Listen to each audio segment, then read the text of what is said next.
Next point बघा, packing efficiency. Important point. आपल्याला जेवढे काही स्ट्रक्चर्स आहेत क्युबिक टाइप मधले, त्या प्रत्येकासाठी आपल्याला पॅकिंग एफिशियन्सी फाइंड आउट करायची आहे. काय याचा फॉर्म्युलाच बघा डायरेक्ट, मग डेफिनेशन बघूया. Packing efficiency equal to volume occupied by particles in unit cell. त्या युनिट सेल मध्ये जेवढे पार्टिकल्स आहेत त्या सगळ्यांनी ऑक्युपाय केलेला volume divided by total volume of unit cell. आणि पूर्ण युनिट सेलचा व्हॉल्यूम जो आहे त्याने डिवाइड करायचं, इंटू 100 केलं की तुम्हाला पर्सेंटेज मध्ये ती पॅकिंग एफिशियन्सी मिळेल. ही त्याची definition. It is a fraction or a percentage of total space occupied by the spheres or the particles. एकूण अवेलेबल व्हॉल्यूम पैकी किती व्हॉल्यूम पार्टिकल्सनी ऑक्युपाय केलेला आहे याला पॅकिंग एफिशियन्सी असं म्हणतात. आता ह्याच्यातलं packing efficiency of simple cubic lattice हे पहिल्यांदा कन्सिडर करूया. याच्यामध्ये पार्टिकल्स फक्त कॉर्नर्सला प्रेझेंट असतात, दाखवलेले आहेत. हे एका बाजूने जर तुम्ही तो क्यूब बघितला तर तुम्हाला त्या ठिकाणी हे असं दिसेल. हे 4 पार्टिकल्स आहेत, 1 2 3 4. हे एका बाजूचे दिसणारे 4 पार्टिकल्स. असे सेम त्याच्या अपोजिट साइडला अजून 4 पार्टिकल्स असतील. सगळ्या कॉर्नर्स वरती एकूण 8 पार्टिकल, आणि त्याचं युनिट सेल मधलं कॉन्ट्रीब्युशन म्हणजे एकच पार्टिकल असतो, 1 पार्टिकल. ते सगळं आपण ऑलरेडी चेक केलेलं आहे, सगळं बघितलेलं आहे. मग साधारण जर समजा तुम्ही इथं जर व्यवस्थित जर हे काळजीपूर्वक बघितलं तर इथं ह्याची जी एज आहे, थोडासा कलर वेगळा सिलेक्ट करतो, इथं आहे बघा ती एज. इथून इथपर्यंत ती एज आहे. मग ही एज त्यांनी ए कन्सिडर केलेले, इथून इथपर्यंतच डिस्टन्स ते घेतलेलं आहे स्मॉल ए इथं लिहिलेलं. आणि ह्या पार्टिकलची रेडियस ती एवढी आहे, इथून इथपर्यंत ती रेडियस घेतलेली आहे आर. मग ह्यांच्यातलं जर रिलेशन तुम्ही बघितलं तर इथं तुमच्या लक्षात येते बरोबर की हे ए डिस्टन्स आहे, ए इक्वल टू 2r आहे. म्हणजेच r equal to a upon 2. याच्यात लक्षात ठेवा, ए म्हणजे क्यूबची एज लेंथ असेल आणि आर म्हणजे या पार्टिकलची रेडियस असेल. यांच्यातली रिलेशन्स खूप इम्पॉर्टंट आहे, त्यामुळे हे व्यवस्थित बघून ठेवा. सिंपल क्युबिक लॅटिस म्हटलं की हे लक्षातच यायला पाहिजे पहिल्यांदा, ए इक्वल टू 2r. आता इथं व्हॉल्यूम ऑफ स्पियर, एक एक टर्म आता फाइंड आउट करूया.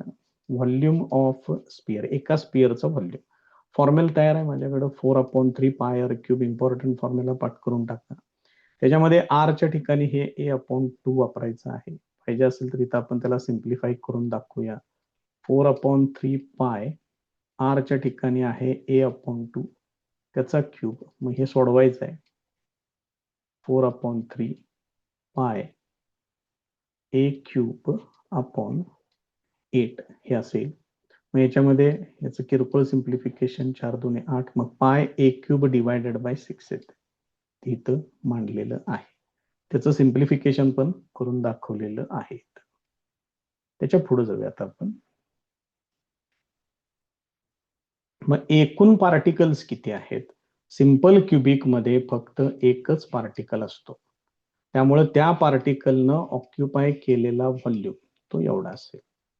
एकच पार्टिकल आहे. 2 असते तर दुप्पट केली असती, 4 असते तर चौपट केली असती. मग आता पॅकिंग एफिशियन्सीचा हा फॉर्म्युला जो आपण मगाशी घेतला तो याच्यामध्ये घ्यायचा आहे अंशामध्ये त्या सगळ्या पार्टिकल्सनी ऑक्युपाय केलेला टोटल व्हॉल्यूम. इथे एकच पार्टिकल आहे, तो घेतला इथं अंशात, डिव्हायडेड बाय क्यूबचा व्हॉल्यूम. क्यूबची साइड एज लेंथ आहे स्मॉल ए, त्यामुळे त्याचा व्हॉल्यूम येणार ए क्यूब. हे ए क्यूबला ए क्यूब कॅन्सल होईल. पर्सेंटेज साठी पुढे गुणिले 100 घेतलेलं आहे. मग इथं काय शिल्लक राहते बघा, पाय इंटू 100, 100 पाय डिव्हायडेड बाय 6. पायची व्हॅल्यू वापरली, हे सोडवून याची व्हॅल्यू येते 52.36%. मग ही एवढी जागा त्या पार्टिकल्सनी ऑक्युपाय केलेली आहे. This is the percentage of the total space occupied by the particles. मग याच्यातला एम्प्टी स्पेस किती असेल, म्हणजे रिकामा स्पेस. एम्प्टी स्पेस यालाच अजून एक शब्द प्रयोग आहे, व्हॉइड स्पेस. मग एम्प्टी स्पेस जर तुम्हाला पाहिजे असेल तर आता जी तुम्ही व्हॅल्यू काढलेली आहे, किती व्हॅल्यू काढली आहे, 52.36, ती फक्त 100 मधून वजा करा. म्हणजे मग तुम्हाला त्याचं आन्सर जे काय आहे ते मिळेल. हे ते घातचा येणार. त्यामुळे 3 आणि 7 10, 10 मधून 4 वजा, 10 मधून 6 वजा, इथे 4, 47.64. हे त्याचं व्हॉइड स्पेस किंवा एम्प्टी स्पेस आहे. त्यामुळे एक कुठली तरी व्हॅल्यू पक्की लक्षात ठेवा, दुसरी व्हॅल्यू तुमची तुम्ही फाइंड आउट करू शकताय. हे झालं सिंपल क्युबिक लॅटिससाठी. सिंपल डेरिव्हेशन्स आहेत, फक्त जरा काळजीपूर्वक लक्ष द्या म्हणजे झालं. आता दुसरं आहे packing efficiency of a body centred cubic lattice. आता याच्यामध्ये काय परिस्थिती असते, पार्टिकल्स कॉर्नर्सला तर असतातच, शिवाय एक पार्टिकल बॉडीच्या सेंटरला पण प्रेझेंट असतो. त्यामुळं सगळ्या कॉर्नरवरचे मिळून एक पार्टिकल आणि बॉडीच्या सेंटरचा एक पार्टिकल, याच्यात टोटल पार्टिकल्स असतात 2. मग याच्यामध्ये तो जो सेंटरला जो पार्टिकल आहे त्याच्यामुळं अरेंजमेंट कशी होते ती जरा व्यवस्थित समजून घ्या. हे बघा, हा कॉर्नरवरचा पार्टिकल आहे, पार्टिकल ए. इथं एफ लिहिलेला आहे सेंटर, इथं एक पार्टिकल आहे. मग लक्षात घ्या, हा पार्टिकल ए जो आहे तो आपल्याकडची जी बाजू आहे आपल्या साईडची, म्हणजे हे हे जे दिसतंय ते असं, हे आपल्याकडची साईड आहे. हे एवढंच मी काढून टाकतोय. तर इथला तो कॉर्नर आहे आणि हा एफ कॉर्नर आहे, तो मागची बाजू. हे बघा, इथं आहे ती साईड, इथला पॉइंट आहे, त्या बाजूचा हा लोअर मोस्ट पॉइंट आहे, असं जोडलेलं आहे हे तिरक. त्यामुळे हे एकाच बाजूचे ए, आणि हा पॉइंट नाही आहे, हा पॉइंट समोरच्या बाजूचा दिसतोय बघा, तर हा पाठीमागचा इथला. त्यामुळे हा जो तुम्हाला सी सेंटर असलेला जो स्पिअर दिसतोय तो त्या बॉक्सच्या आत असतो, हे लक्षात ठेवा. त्यामुळे पहिल्यांदा हे समजून घ्या, कारण त्यामुळे बऱ्याचशा गोष्टी इथे चेंज होतात. आता याने काय काय दिलेलं आहे त्या पद्धतीने बघूया. In triangle F E D, कुठं आहे एफ ई डी, इथं आहे बघा, हा त्रिकोण घेतलाय एफ ई टी असं. याच्यात हा 90 डिग्री घेतलाय त्यांनी, कळते का बघा. त्यामुळे हा होणार हायपोटेनियस. मग F D square equal to F E square plus E D square, हे बघा इथे घेतले. त्यामुळे कुठलं घेतलेलं आहे ते व्यवस्थित कन्सिडर करा. तर याच्यामधला हा एवढाच पार्ट मी इथला काढून टाकतो, कारण आज मला बरंच काम आहे याच्यामध्ये. आता सिंपल हे क्युबिक आहे, त्यामुळं एज लेंथ सगळ्या सेम घ्याव्या लागणार, ए घ्यावा लागणार इथं. मग F E square plus E D square म्हणजे ए स्क्वेअर प्लस ए स्क्वेअर, टोटल येणार 2a स्क्वेअर येणार. बघा, लक्षात येते का. मग ही व्हॅल्यू तुम्हाला कुणाची मिळाली, ही व्हॅल्यू मिळाली मला एफ डी स्क्वेअरची व्हॅल्यू मिळाली. एफ डी स्क्वेअर किती आलं, 2a चा स्क्वेअर, ते मला इथं मिळालं. आता हे घ्यायचं इथलं, इकडून इकडं, आणि हा जो अँगल आहे तो अँगल 90 डिग्री घ्यायचा आहे. आणि त्याच्यावरून मी काय फाइंड आउट करणार आहे, त्याच्यावरून मी हे फाइंड आउट करणार, एफ ए चा स्क्वेअर किंवा ए एफ चा स्क्वेअर. मग इथे लिहिलेलं आहे बघा, A F square equal to A D square plus F D square. बघा, लक्ष देते का. त्याच्यातलं ए डी हे पण ए आहे, आणि एफ डी स्क्वेअर आपण काढलेला आहे, त्या व्हॅल्यूज वापरा त्याच्यामध्ये. ए डी स्क्वेअर, ए स्क्वेअर वापरला, एफ डी स्क्वेअरच्या ठिकाणी 2a स्क्वेअर लिहिलं, दोघांची बेरीज येते 3a स्क्वेअर. मग A F square equal to 3a square आहे. मग ए एफ त्याचं स्क्वेअर रूट घ्या, म्हणजे तुम्हाला ही बाजू भेटते. मग आता ए पासून एफ पर्यंत एवढ्या भागामध्ये एकूण रेडियस किती आहेत ते बघा. हे बघा, इथपर्यंत एक रेडियस आहे, इथून इथं डायमीटर आहे, ह्या पॉइंट पासून ह्या पॉइंट पर्यंत. थोडस ते वेगळ्या कलरला दाखवतो, हे बघा इथे हा डायमीटर आहे एवढा. त्यामुळे हा टोटल किती होणार, हे होणार टोटल 2r होणार, आणि इथून इथपर्यंत ते अजून एक r आहे. त्यामुळे AF हे पूर्ण डिस्टन्स, त्याला आपण जरा थोडस वेगळ्या कलरनं दाखवूया आणखी. बघा इथून इथपर्यंत हे टोटल डिस्टन्स होणार आहे 4r. बघा दिसतंय का आता व्यवस्थित. तर हे टोटल डिस्टन्स किती घ्यायचं आहे, 4r घ्यायचं आहे. तर बघा इथं घेतलं, आणि AF किती आहे, √3a आहे. मग √3a इक्वल टू 4r आहे. याच्यावरून r इक्वल टू असं येईल. 4 न फक्त इकडे डिवाइड करा, हे महत्वाचं आहे याच्यातलं. मग त्याच्यातल्या एका स्पिअरचा व्हॉल्यूम काढा. मग 4/3πr³ याचं हे आरच्या ठिकाणी ही व्हॅल्यू वापरलेली आहे. एवढं सोडवून दाखवतो इथं, तर काही जणांना ते आणि परत अवघड वाटू शकतं. काय फॉर्म्युला आहे, 4/3πr³. This is equal to 4/3π. R साठी काय व्हॅल्यू आहे बघा, √3/4a.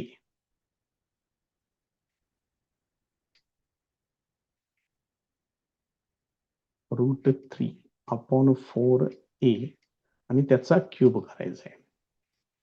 मग याचं सिम्प्लिफिकेशन कसं होणार, 4/3π √3चा क्यूब म्हणजे √3 3 वेळा घ्यावं लागेल, ते येणार 3√3.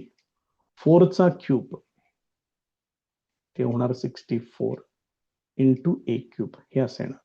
याच्यातलं 1 3 कॅन्सल करून घ्या, 4 ने इथं 64ला डिवाइड करा, 16चा भाग लागेल तिथं, आणि याचं फायनल आन्सर होणार √3π a³ डिव्हायडेड बाय 16. एवढी व्हॅल्यू येते, ती व्हॅल्यू इथं तयार केलेली आहे. मग हे एका स्पिअरनं ऑक्युपाय केलेला व्हॉल्यूम आहे. असे 2 स्पिअर असतात बॉडी सेंटर्ड मध्ये.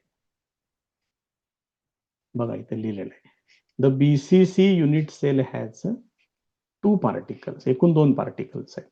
त्यामुळे ह्या दोघांनी ऑक्युपाय केलेला व्हॉल्यूम किती असेल, ह्या व्हॅल्यूला 2 न फक्त मल्टिप्लाय करा.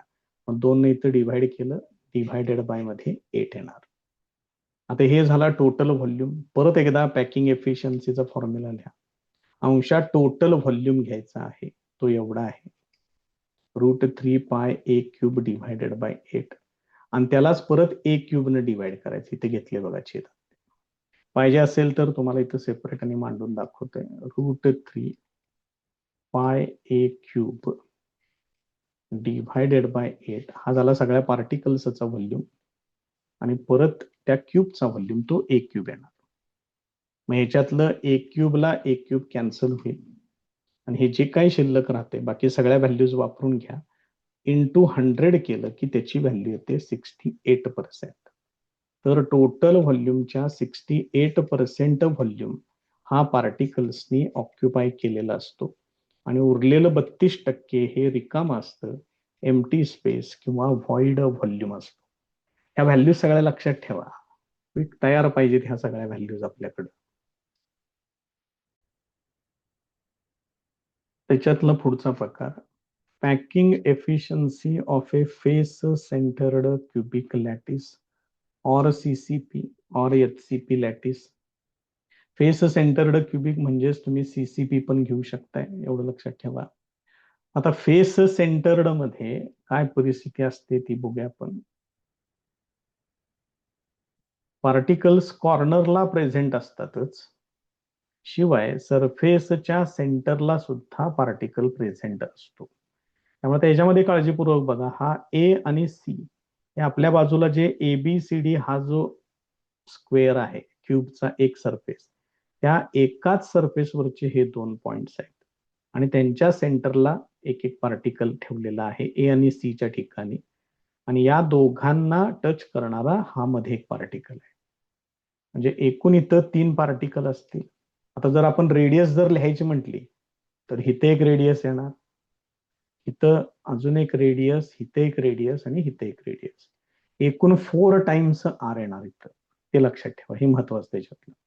शिवाय आपल्याला जो राईट अँगल ट्रायंगल कन्सिडर करायचा आहे.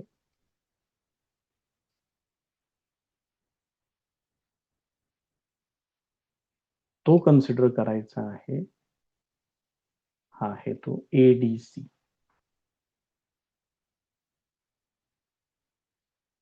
बघा लक्ष देते का?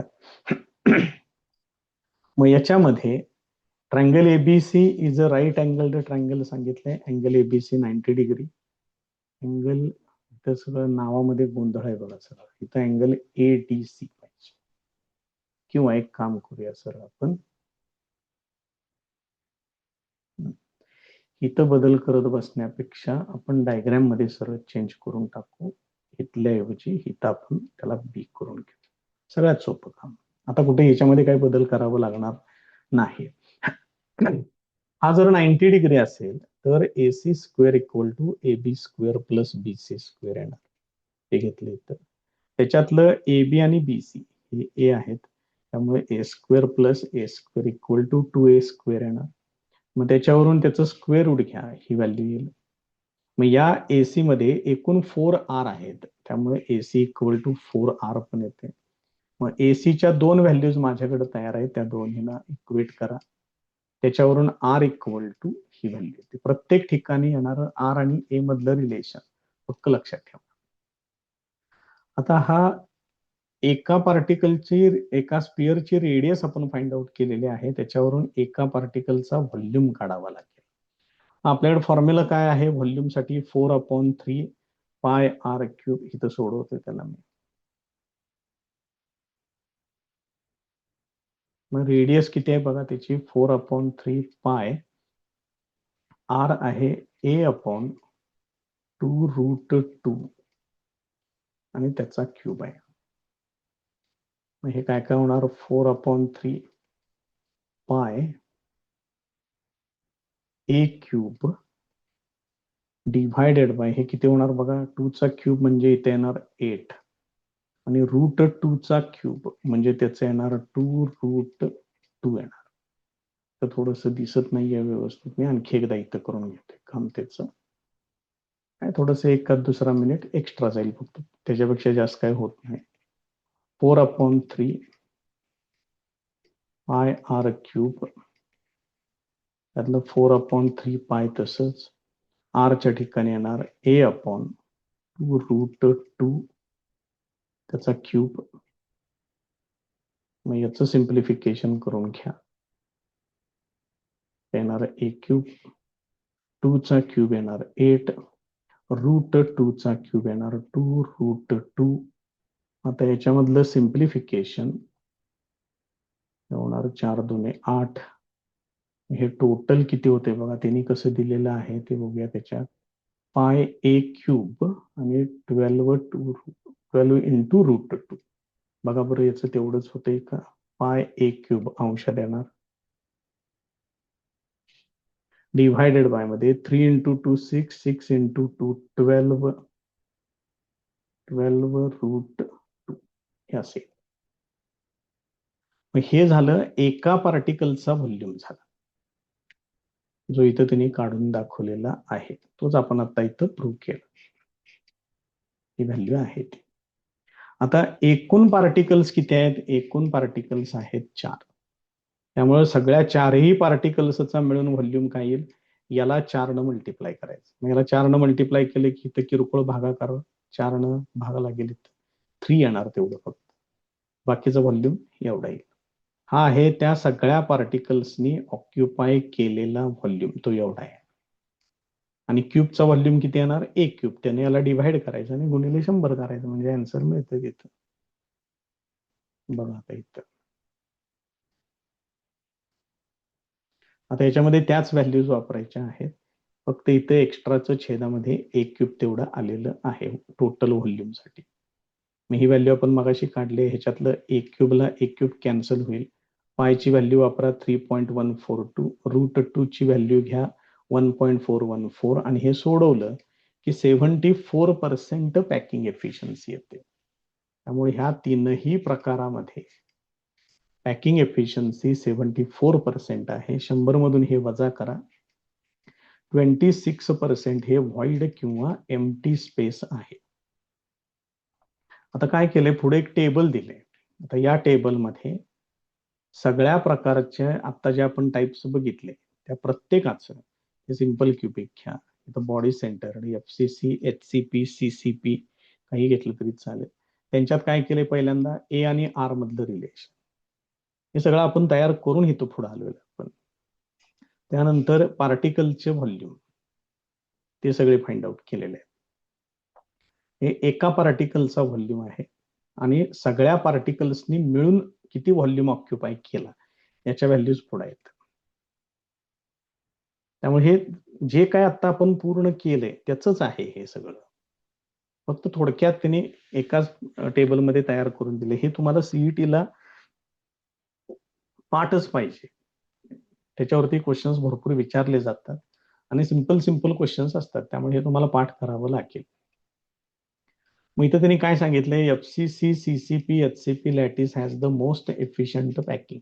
हे कशावरून ठरवलं तर व्हॉल्यूम ऑक्युपाइड सगळ्यात जास्त इथंच आहे 74%. बाकीच्यांचं जर तुम्ही चेक केलं ह्याच्यामध्ये 52.37 आहे, याच्यामध्ये 68% आहे, याच्यामध्ये 74% आहे. तर जिथं व्हॉल्यूम ऑक्युपाइडचं पर्सेंटेज जास्त त्याची एफिशियन्सी खूप चांगली. जिथं व्हॉल्यूम ऑक्युपाइड कमी असेल त्याला लिस्ट एफिशियंट पॅकिंग असं म्हणतात. ते कोण आहे, सिंपल क्युबिक लॅटिस आहे. हेच आता येणे या ठिकाणी कोऑर्डिनेशन नंबर वगैरे आणि पॅकिंग एफिशियन्सी तर आपल्या ऑलरेडी झालेले आहेत. सिंपल क्युबिक मध्ये कोऑर्डिनेशन नंबर आहे 6, त्यातले 4 एकाच लेअर मधले असतात, त्याच्या वरती एक आणि खाली एक असतो.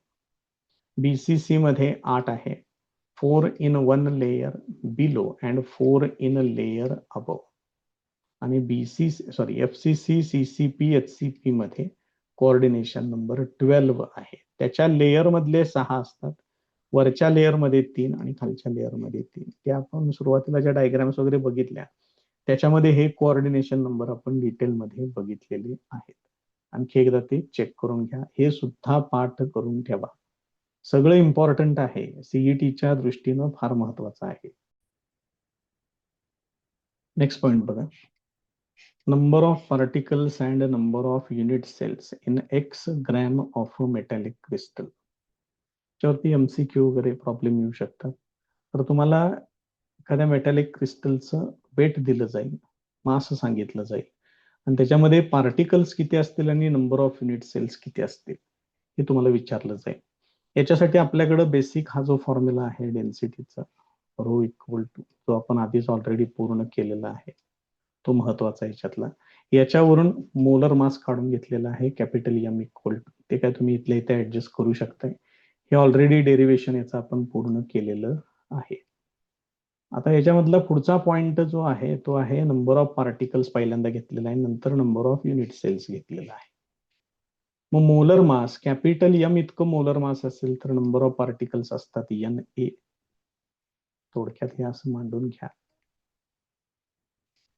तर आता माझ्याकडं मास किती आहे X ग्रॅम, तर त्याच्यामध्ये पार्टिकल्स किती असतील त्याला मी Y कन्सिडर करतोय. हे कसं घ्यायचं आहे ते तेवढं बघा. M/X equal to NA/Y. याच्यावरून Y इक्वल टू, हे Y इकडे घ्या, X ने इकडे मल्टिप्लाय करा, X इंटू NA आणि M ने इकडे डिवाइड करा. हे असेल, हे बघा इथे दिलेलं आहे, X इंटू NA/M पार्टिकल्स. म्हणजे X ग्रॅम मध्ये एवढे पार्टिकल्स असतील.